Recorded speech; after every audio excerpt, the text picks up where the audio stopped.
सज धज के कहीं जात हुआ का? हाँ हो जात तनी घोसी मेला लगल सोली मेला कह आई। मेला करे जात हुआ? हाँ हाँ नजदीक का मेला हम कह के आवत है। अरे अरे तब सुना एगो हमार बात तने। तो सुनावा सुनावा जब मेला जात हुआ था सुनावा। बतिया तू माना ये पिया हमारो कहनावा।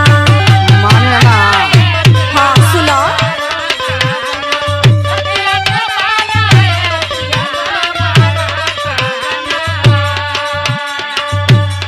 ये पिया हमारो कहनावा।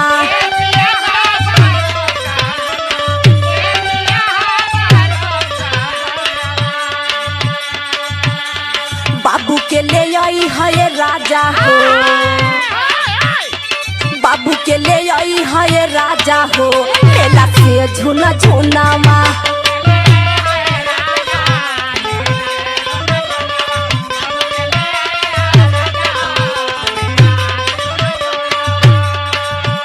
अच्छा ठीक है। हाँ ले ले हो। हाँ हाँ ठीक है जब जाते तो लेके आवत है। जवन जवन कालू ए धन मानली कहनवा।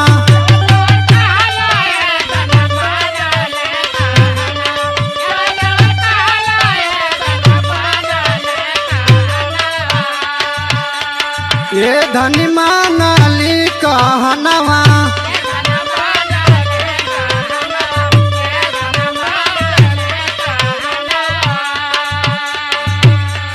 तबे झमकावत चललू, तबे झमकावत चललू सोने के गहनावा। हाँ तो हम हो जानत है।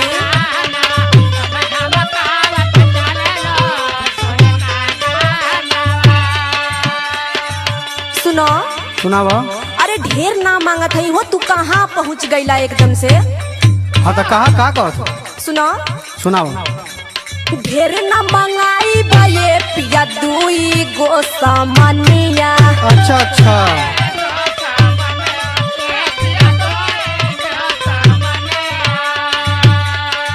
सुनत हुआ? हाँ सुनत है। डेरा मत। कहा ढेर ना मंगाई बाये पिया दुई गो सामानिया।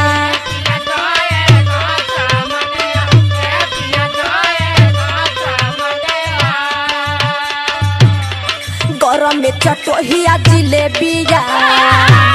अच्छा गरम में चटोहिया जिलेबिया, चीखे के चौमिनिया।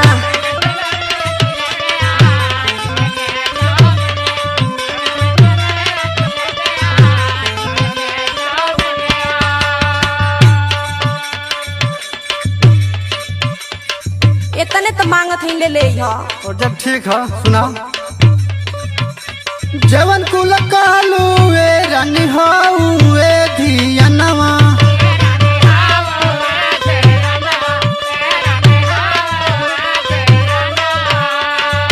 अंगना में झड़ुआ लगा दो, अंगना में झड़ुआ लगा दो माँ बरतनवा।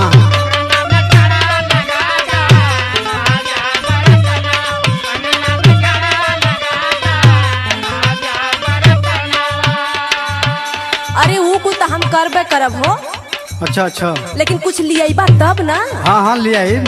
सुनो बढ़िया वाला बनवा के ले ले जा भैया। हाँ तनी तीता डलवा दी हा। अच्छा अच्छा सुना सुनाओ। टिकवा भी चाहिए पिया हाथे के हो कंगनवा। मैंने सब कमी है।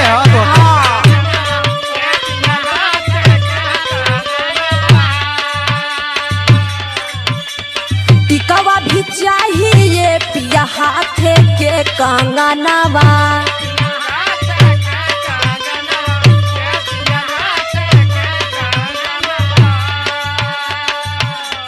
ले ले उड़नी जहाजिया। ले ले उड़नी जहाजिया, उड़िया सामानवा।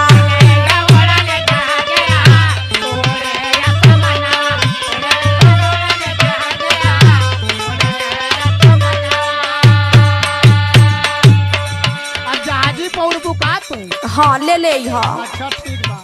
चढ़े के मन करत है वो पर। हाँ हाँ चढ़िला भाई। कैसे लिया रानी हाथे के सामनवा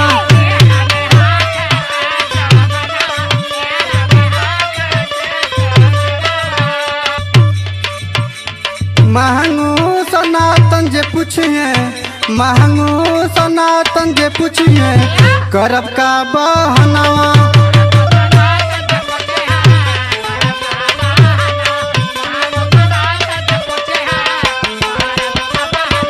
बाबू के ले आई है राजा मेला से झुना झुनावा बाबू के ले आई है राजा हो मेला से झुना झुनावा ले ले